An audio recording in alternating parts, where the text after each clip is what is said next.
중심이 되어가지고 하나가 되는 거지.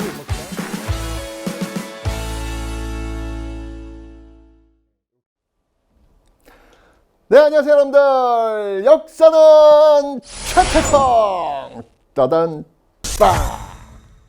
예스. 여러분들 그런 말이 있어요. 제가 야구를 좀 좋아합니다. 제가 나중에 이제 은퇴하면요, 제가 잠실 야구장 제가 외야석에 늘 있을 거예요. 예, 오세요.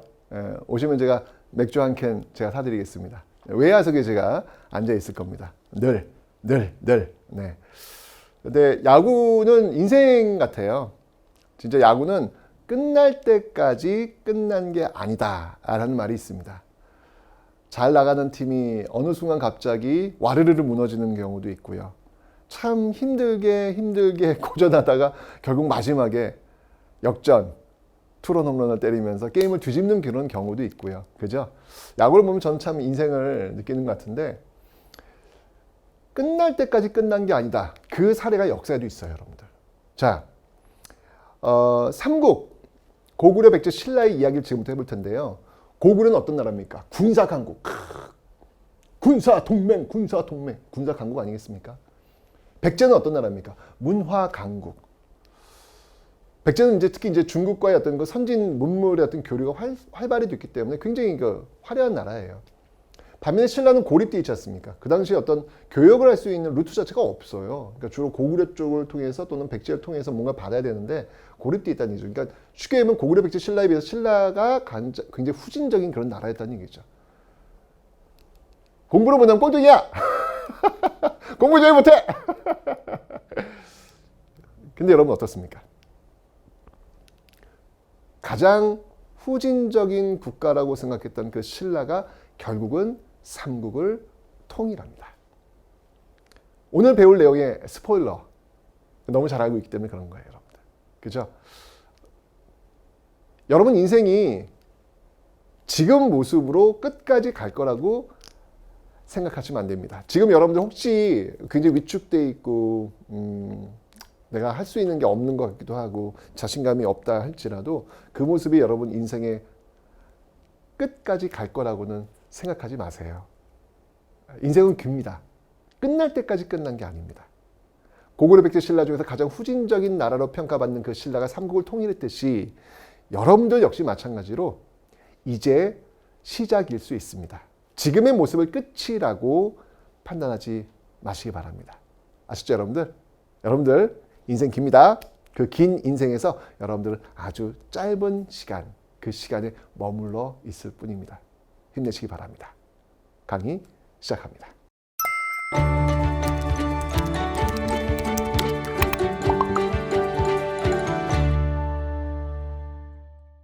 자, 그럼 우리 전 시간까지 여러 나라의 성장을 한번 살펴봤습니다. 연맹 왕국이었고요. 부여 고구려 같은 경우에는 느슨하게 왕을 중심으로 해서 부여 같은 경우는 마가, 우가, 구가, 저가 이런 사출도가 형성되어 있는 연맹 왕국, 고구려 같은 경우는 제가 회의 이런 형태라고 제가 설명을 드렸어요. 그죠?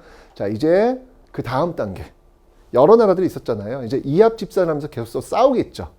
싸우는 과정 속에서 흡수되고 멸망시키고 커지는 그런 어떤 모습들이 만들어지다가 결국 크게 삼국이라는 형태가 만들어집니다. 그 삼국이 바로 고구려, 그 다음에 백제, 그 다음에 신라 이런 나라 나오는 것이죠.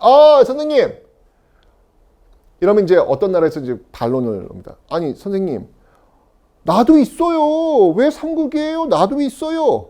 네, 가야까지. 가야 해.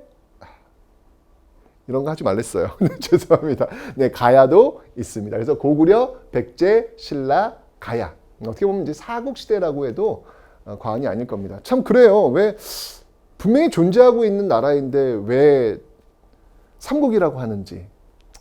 가야와 같은 친구들 많이 있잖아요. 제가 그랬거든요. 제가 고등학교 때 제가 교실에서 제가 그림자 같은 학생이에요. 제 별명이 그림자 학생이었어요. 그림자 학생. 분명히 우리 반이 그 당시 50명이었거든요. 50명이었는데 늘 49명. 한 명 최태성은 없는 거야.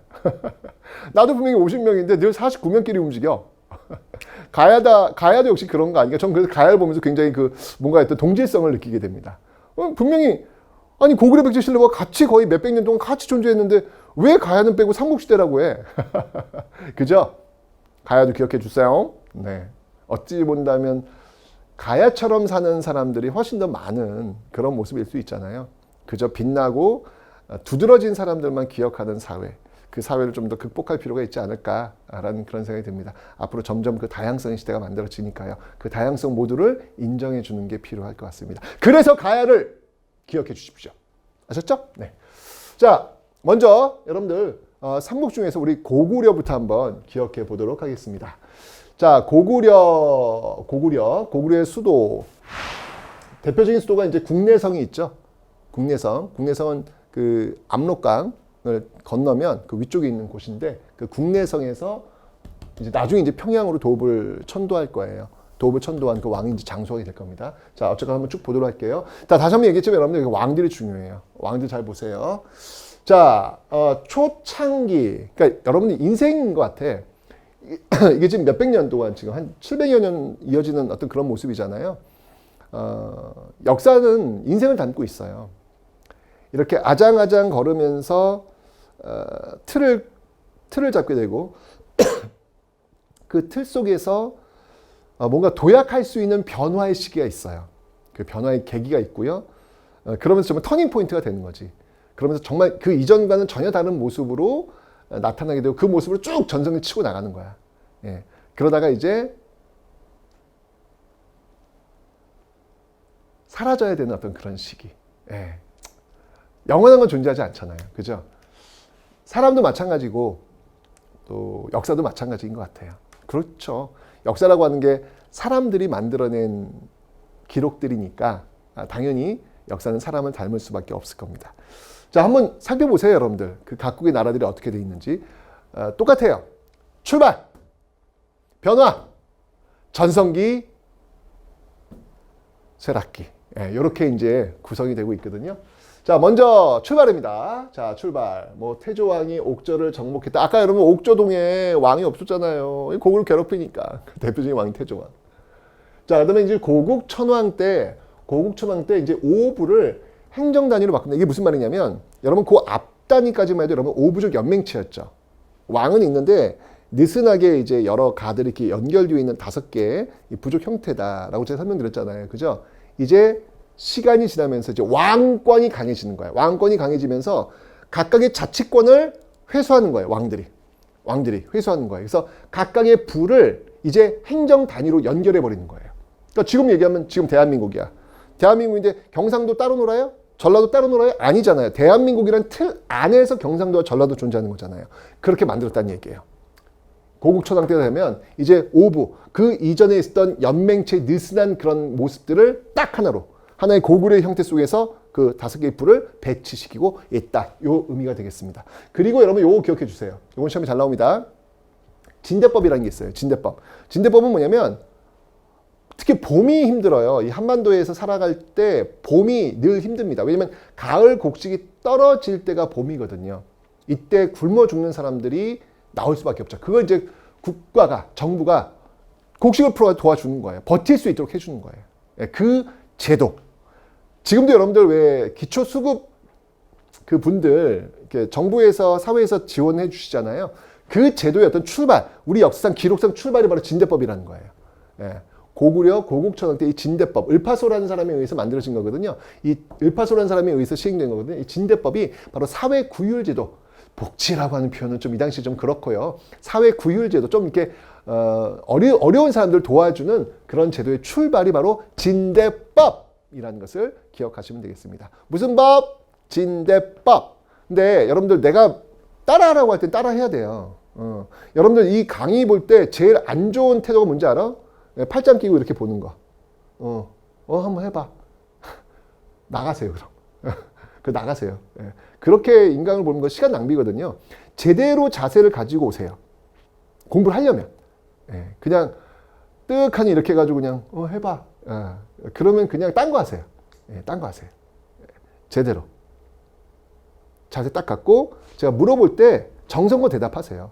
아니 여러분들 공부하는 거 아니야. 공부할 거면 제대로 해야지. 그 주어진 시간에 제대로 학습 효과를 올리고 우리 합격하려는 거잖아요. 그죠? 예, 그러니까 자세는 좀 똑바로 쓰시면서 내가 물어보면 정성껏 대답하면서 따라오시라는 얘기입니다. 아시죠, 여러분들? 여러분들 절대 저를 믿으셔야 돼요. 예, 저를 의심할 거면 지금 나가세요. 절대 저를 믿고 그냥 저 존경하시면서 따라오셔야 돼요. 무슨 말인지 알죠? 합격하기 위해서. 뭐 제가 그 시험 끝나고서 존경 안 해도 돼. 시험 끝나고 존경 안 해도 돼. 잊어도 돼. 하지만 시험을 준비할 때는 저는 여러분의 절대적이고 싶습니다. 절대적이고 싶어요. 무슨 말인지 알죠, 여러분들? 네. 그냥 저는 지금 공부하는 동안 여러분의 신이야. 나를 믿고 그냥 따라오면 돼. 그런데 여러분들 그 신 앞에서 지금 이렇게 공부할 거야? 그럼 나가시라고요. 잘못된 자세예요. 오케이? 네. 기본적인 태도가 안 돼 있어. 정확하게. 너무 존경하는 선생님한테 지금 배우고 있는 거예요. 하나하나가 주옥 같아. 대한민국 일타 강사의 말이야.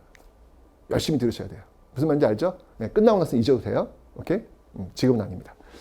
자, 진대법 따라하세요. 진대법. 오케이? 우리나라 구유제도의 출발이다라는 것을 기억하시면 되겠습니다. 고구려, 고국천왕 때입니다. 자, 그런데 여러분들 항상 인생을 살다 보면 위기가 옵니다. 네. 이렇게 해서 지금 제일 먼저 어떻게 보면은 그 연맹왕국 단계에서 벗어 던지고 뭐 고국천왕 오부, 행정적 오부를 만드는 것처럼 보면 알겠지만 제일 먼저 고구려 백제 신라 중에서 가장 먼저 중앙 집권을 시도한 나라가 고구려였거든요. 출발이 제일 빨랐어. 제일 좋았어. 그런데 제일 먼저 위기를 겪게 됩니다. 그 위기가 뭐였냐면 4세기에 여러분 이 삼국과 이거 관계를 잘 보셔야 되는데 제일 먼저 중앙 집권화, 고대 국가의 어떤 모습, 고대 국가의 특징이 중앙 집권화거든요. 중앙 집권이 뭐냐면 왕권의 강화야. 앞에 있는 연맹왕국의 왕권이 약했잖아. 그 중앙 집권의 시도를 만들었던 고구려가 4세기 때는요, 휘청합니다. 왜? 전성기를 가장 먼저 만든 나라가 고구려가 아니었어요. 제가 얘기했잖아. 틀을 잡는 단계, 그 다음에 전성기, 그 다음에 쇠락기. 이렇게 나온다 그랬잖아요. 그 틀을 잡는 게 제일 먼저 고구려였지만 전성기를 제일 먼저 오진 않았어요. 전성기를 제일 먼저 만든다는 그 틀을 만듦과 동시에 전성기를 만들었던 백제였습니다. 4세기는요, 바로 백제의 전성기 시대였어요. 그 4세기를 이끌고 있었던 왕이 누구였냐면 바로 근초고왕입니다. 여러분, 백제는요, 한강을 중심으로서 엄청나게 성장을 하거든요. 그 중심에 있었던 왕, 정복군주, 그게 바로 근초고왕. 그 근초고왕이 백제 군대를 밀고 고구려를 치죠. 그때 고구려 왕이 죽어요. 와, 여러분들 동양 장기 이렇게 보시면 알겠지만 아무리 좋은 무기가 있다 할지라도 왕이 잡히면 게임이 끝나요. 그런데 백제 근초고왕에 의해서 고국 원왕이 죽었어. 야, 여러분들 왕이 죽었어. 이건 엄청난 위기예요. 고구려 역사에서 그 몇백 년 고구려 역사, 700년 고구려 역사에서 단 한 번도 외침에 의해 가지고 왕이 죽은 적이 단 한 번도 없어요. 단 한 번도 없어요. 딱 한 번. 바로 이 백제 근초고왕에 의해서 고구려 왕이 죽습니다. 그러니까 백제 근초왕이 얼마나 대단한 사람이야. 중국 당태종도 고구려를 함부로 하지 못했거든요. 중국인들이 제일 존경하는 그 군주가 우리한테 세종대왕이잖아요. 중국인은 당태종이거든. 그 당태종도 고구려를 공격하지 못했잖아요. 졌잖아요. 그런데 그 고구려의 왕을 죽인 게 백제 근초고왕이니 백제 근초고왕이 얼마나 대단한 사람입니까? 그죠? 위기였죠. 위기였죠. 자, 여러분 인생을 살다 보면요, 이런 위기가 와요. 네, 옵니다. 저도 몇 번 있었죠. 힘들어. 근데 여러분들 그때 어떻게 할까요? 저는 이게 역사를 배우는 이유는 바로 이런 것 같아요. 위기가 왔을 때 이렇게 무너지는 경우가 많이 있잖아요. 그죠?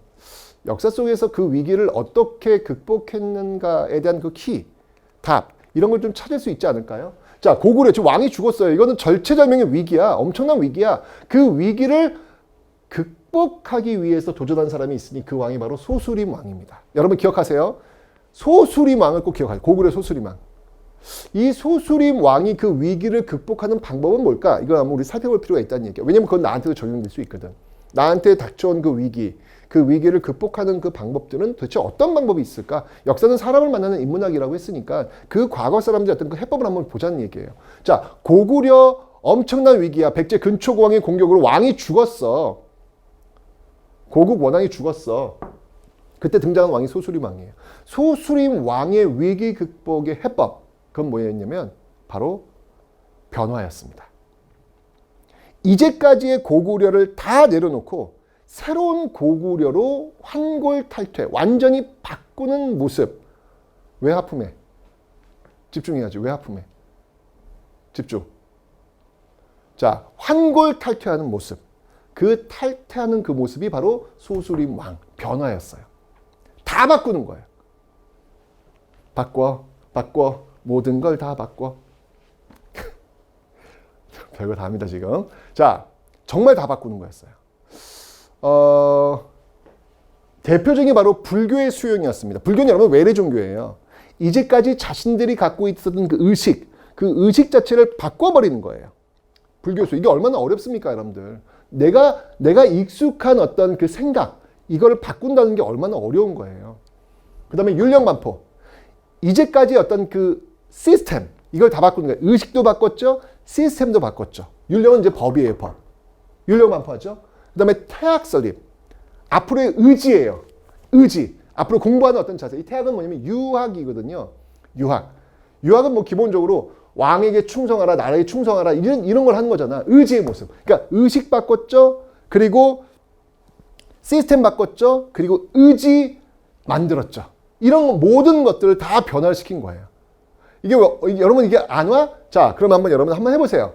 여러분 지금 뭐 왼손잡이에요, 오른손잡이에요? 어쨌든 각각의 잡이가 있을 거 아니에요? 저는 오른손잡이입니다. 여러분들 오늘요, 이따가 잠들 때 양치질 할 때 오른손잡이인 경우는 왼손으로 한번 양치를 한번 해보세요. 왼손잡이는 오른손잡이로 양치를 한번 해보세요.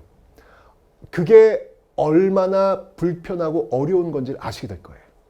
이제까지 내가 해왔던 익숙한 모습과는 전혀 다른 모습으로 살아간다는 것은 정말 어려운 겁니다. 그걸 택한 거예요. 그게 바로 위기를 벗어나는 방법. 이제까지 나와는 전혀 다른 모습으로 나아가는, 새로운 모습으로 나가는 그런 모습들을 이 소수리망이 택했다는 얘기죠. 너무 중요한 겁니다, 여러분들. 자, 여러분 이 소수리망의 불교, 율령, 태학, 불교, 율령, 태학, 의식, 불교, 시스템, 율령, 그리고 의지, 태학. 불교, 율령, 태학. 이거 꼭 여러분들 기억하셔야 돼요. 시험에 너무 잘 나옵니다. 그렇죠. 전성기를 만들기 위한 토대를 만든 게 바로 이 소수리망이기 때문에 그래요. 꼭 기억하셔야 돼요, 여러분들.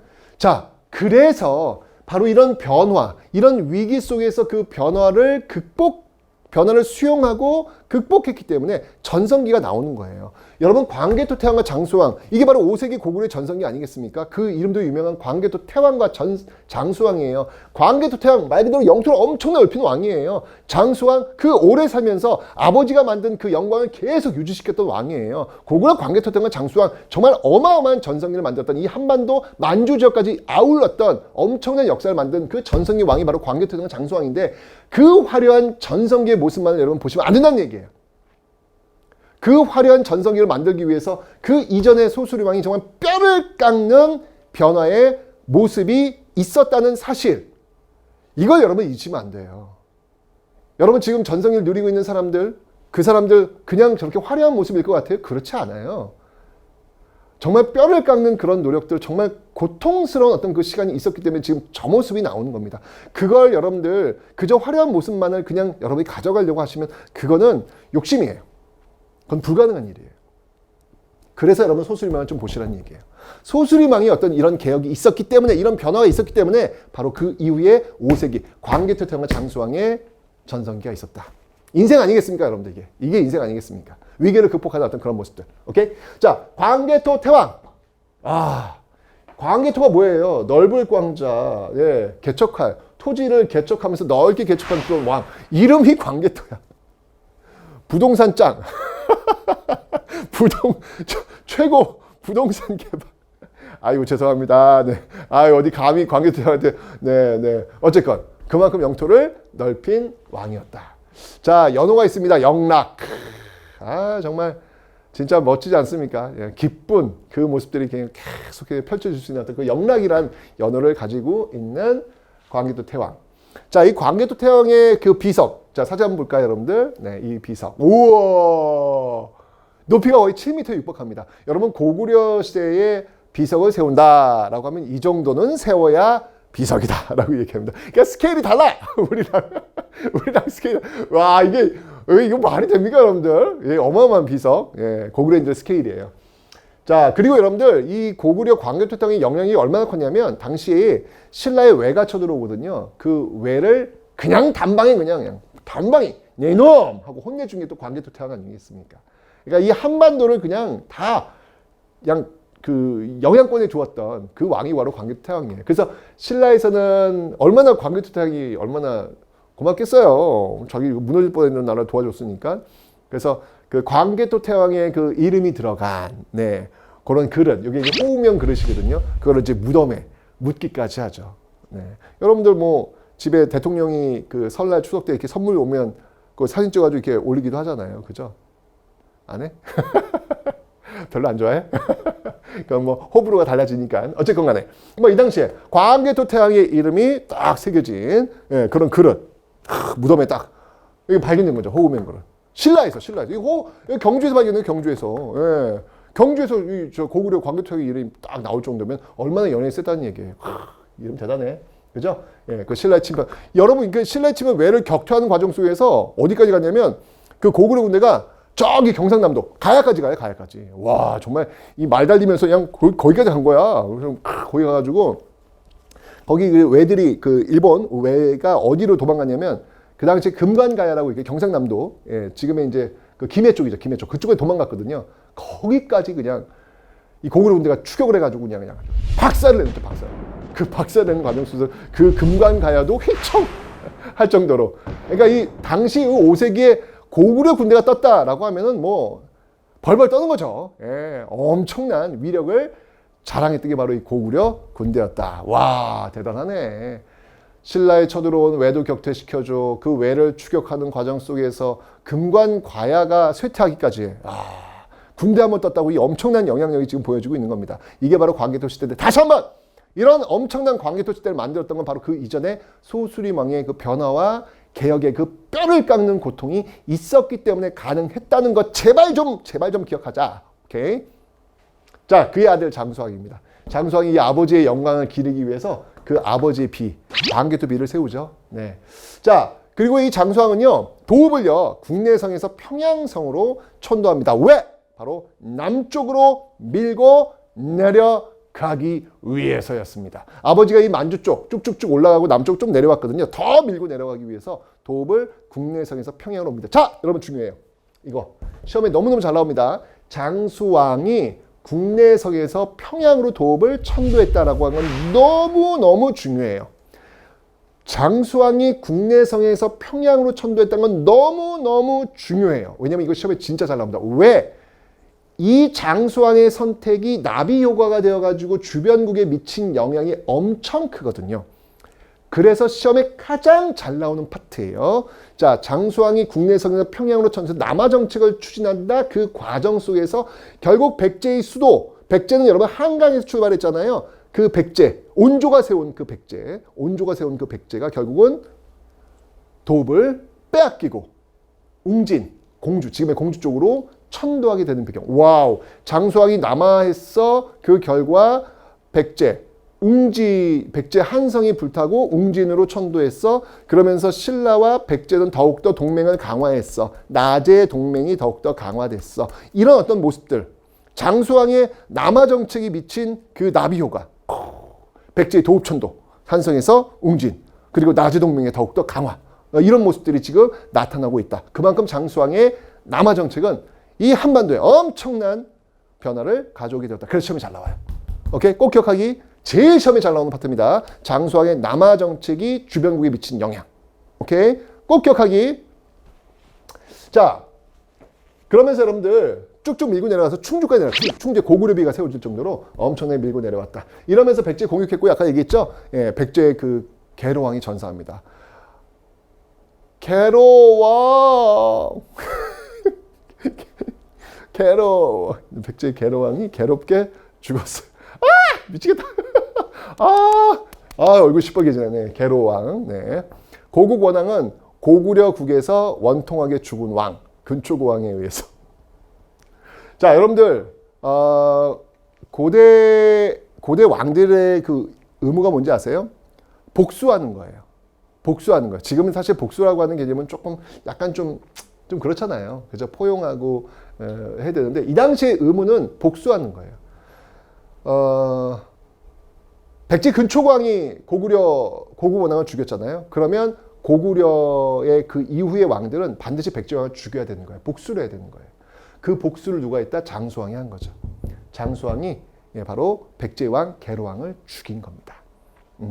그때 이제 왜 바둑두는 우리나라 그 제일 바둑 잘 두는 도림이라는 승려를 보내가지고 계로왕이 그냥 바둑 두다가 활딱 반해가지고 그냥 막 성 쌌는데 막 돈을 막 퍼붓게 되면서 결국 경제 휘청해주고 그걸 틈타가지고 고구려가 쳐들어왔다 뭐 그런 얘기 있잖아요. 그죠? 결국은 백제 계로왕이 결국 전사했고 한성을 버리고 웅진으로 천도하게 된 그 결과. 이 너무너무 중요해요. 여러분들 시험에 잘 나옵니다. 기억하기. 자, 이렇게 5세기. 잘 나갔어요. 고구려 너무 잘 나갔어요. 막 영털 막 쭉쭉 넓히는 어떤 그런 모습들. 다시 한번 그런 어떤 전성기의 승은 바로 소수리망의 변화와 개혁의 의지였다. 라는 걸 기억하시고요. 자, 이제 항상 전성기에 있으면 그 전성기의 클라이막스는 뭐예요? 이제는 꼭대기잖아. 꼭대기 다음은 뭐야? 내려오는 거지 뭐. 영원히 올라갈 수는 없잖아요. 내려오는 거죠. 고구려의 마지막. 자, 7세기로 한번 와보겠습니다. 정말 고구려는요, 대단한 나라예요. 중국의 어떤 그 중국의 침략을 완벽하게 막아낸 그런 나라 아니겠습니까? 그죠? 자, 수나라가 침략을 합니다. 당시 그 통일제국이 만들어진 거잖아요. 중국의 이 수나라가 침략했는데, 수양제 같은 경우에 거의 100만 대군을 동원했다고 하지 않습니까? 100만 대군. 여러분들 중국에서 100만 대군 출발하려면요. 맨 처음 출발 라인이 출발해가지고 끝에 라인이 출발할 때까지 한 달 반이 걸린다 그래요. 100만 대군 출발하면 한 달 반이 걸리는 거야. 그 어마어마한 대군이 밀고 오는 거예요. 생각해 보세요. 고구려 성을 지키고 있는 고구려인들이 정말 그 새까맣게 밀려들고 오고 있는 그 중국 수나라 군대를 볼 때 얼마나 공포스러웠겠어요, 여러분들. 나는 이 세상에서 제일 무서운 게 사람 떼더라고. 사람 떼가 제일 무서워. 근데 그 성 위에서 그 성을 포위하면서 들어오는 그 사람 떼가 바라볼 때 여러분 얼마나 공포스러웠겠어요. 그죠? 그런데 고구려는 그 수양제의 공격을 다 막아냅니다. 그러니까 여러분들 역사를 배우는 이유가 뭔지 아세요? 이런 경험들을 여러분들이 DNA 속에 가지고 있으라는 얘기예요. 여러분 지금 우리가 전 세계 그 강대국들과 한번 전쟁을 벌인다고 한번 생각해 보세요. 두렵죠? 무섭잖아요, 여러분들. 우리가 어떻게 그런 나라들과 싸워? 이런 생각 갖고 있죠? 근데 여러분들 역사 속에서는 그런 나라들과 싸워서 이긴 우리의 역사가 있다는 거예요. 그런 걸 공부하는 게 바로 우리의 DNA, 그 DNA를 강화시키는 겁니다. 역사를 배우는 이유예요. 자, 대표적인 게 바로 을지문덕, 살수대첩. 대단하죠? 수에 침입되는 을지문덕의 살수대첩이 있고요. 저기 질문. 자, 임진왜란, 조선시대 임진왜란 3대첩이 뭔가요? 그러니까 딱 누가 손 들고. 살수대첩이요. 살수대첩은 고구려입니다. 고구려. 수에 맞서 싸운 전투고요. 자, 이렇게 수에 맞서 싸우면서 이후에 그 중국과의 어떤 그 싸움을 준비하기 위해서 천리장성이라는 걸 만들어요. 여러분들 우리 역사에서 천리장성 2번 등장해요. 고구려의 천리장성 그리고 고려의 천리장성 2번 등장합니다. 천리장성을 쌓아가지고 이 중국의 공격을 막으려고 했었죠. 그리고 특히 이때 당나라의 어떤 수가 금방 망해요. 이 고구려 공격에서 실패하면서 후유증 때문에 망했다. 그런 이야기도 있는데 여러 요인들이 있습니다. 어쨌든 금방 망해요. 그 뒤를 이은 통일 왕조가 당나라거든요. 중국 역사에서 가장 화려한 어떤 시대가 당나라 시대였다라고 표현할 정도로 잘 나가는 그런 나라였죠. 그 당나라가 공격을 해온다고요. 그 공격을 막기 위해서 당시에 쿠데타를 통해서 권력을 장악했던 연개소문. 그 연개소문이 천리장성이라든지 이런 것들을 이제 관리 감독하는 과정 속 권력을 강화시키거든요. 자, 그런 과정 속에서 싸운 전투, 당과 그때의 대표적인 게 당태종. 중국인들이 가장 존경하는 왕 당태종. 그 당태종이 친히 군대를 이끌고 들어옵니다. 게다가 수양제의 침략의 어떤 그 반성 이런 거 다 공부하고 와요. 대단한 사람이에요, 당태종은요.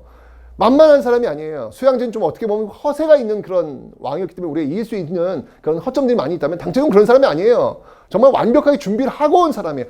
제대로 된 당나라 군대입니다. 그런데 안시성 싸움에서 이기죠. 속설에 의하면 안시성 싸움에서 이 당태종을 물리치고 당태종을 추격했다 그러죠. 당태종이 그냥 혼비백산을 해서 도망다녔다 그래요. 혼비백산하면서 중국까지 아주 거의 죽기 일보 직전까지 고구려군에 쫓기다가 결국은 겨우 돌아갔다라는 그런 일화가 전해질 정도로 정말 당태종의 고구려는 충격과 공포 그 자체였죠. 그래서 유언을 남길 때도 아들한테 유언을 남길 때도 고구려와는 싸울 때가 아니다라는 유언을 남길 정도로 중국인들이 가장 존경하는 이 당태종에게 고구려는 공포의 대상이었다는 얘기예요.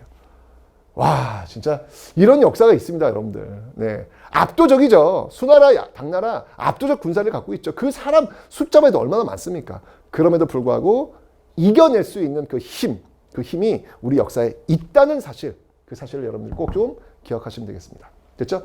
자, 하지만 이렇게 당나라가 고구려한테 당하면서 이거 혼자 힘으로는 안 되겠구나 라고 하는 그 고민 속에서 신라가 들어옵니다. 신라의 김춘추가 들어옵니다. 그리고 얘기합니다. 힘드시죠? 혼자는 안 될 거예요. 우리랑 같이 하시지요. 당나라 당신들이 힘들어하는 게 물자보급 아니겠습니까? 우리가 아래쪽에서 물자보급 해드릴 테니까 우리랑 손잡으시지요. 대신 우리랑 손잡으면 고구려 땅은 당신들이 가져가시고 백제는 우리가 갖겠소 라고 하는 나당연합. 이게 이제 결석이 되는 거예요. 결국 그 나당연합에 의해서 결국 평양성이 무너졌고 고구려가 멸망하게 되는 모습들. 뭐 물론 고구려가 멸망했다고 해서 끝난 게 아니었습니다. 고구려 부흥운동이 있었죠. 건모잠, 고현무, 안승. 자, 요건 기억해 두세요. 제가 삼연승, 잠연승. 잠만 자나? 네. 잠연승. 네. 건모잠, 고현무, 안승, 잠연승. 네. 요 이름이 나오면 이건 고구려 부흥운동입니다. 아시죠, 여러분들? 멸망 다음엔 부흥운동이 따라오니까 요거까지 기억해 두세요. 어떻습니까? 고구려 역사였습니다. 아, 맨 처음에는 정말 그 영토를 확장하는 과정 속에서 뭔가 좀 활기 있는 그런 모습들, 그러다가 백제 근초가 휘청했어요. 휘청했어요. 무너질 수 있는 상황이었죠. 근데 그 무너질 수 있는 상황 속에서 정말 뼈를 깎는 그런 변화를 택했던 소수리망, 그게 성공하면서 불교, 율령, 태학 성공하면서 결국은 광개토장과 장수왕의 어떤 전성기, 장수왕은 남하 정책 과정 속에서 결국 백제 한성을 침략했고 계로왕을 죽였죠. 백제 결국 이것 때문에 도읍을 웅진으로 천도하고 나주동맹이 더욱더 강화되는 그런 모습들. 그러다가 결국 중국 수나라, 당나라 밀려오는 과정 속에서 맞서 싸워서 승리했어. 수와는 살수대첩, 당과는 안시성 싸움 이겼어. 하지만 나당연합에 의해서 결국은 무너지게 되었고 다시 복귀시켜서 고구려 부흥운동, 잠연승, 건모잠, 고현무, 안승과 같은 이런 어떤 노력들이 있었지만 결국 고구려 역사는 사라지게 되었다. 군사 강국으로 앞서 나갔던 고구려는 그 삼국의 통일의 주인공이 되지 못하고 결국은 쓰러지는 그런 모습들을 여러분들이 지금 확인하게 되신 겁니다. 자, 다음 볼게요.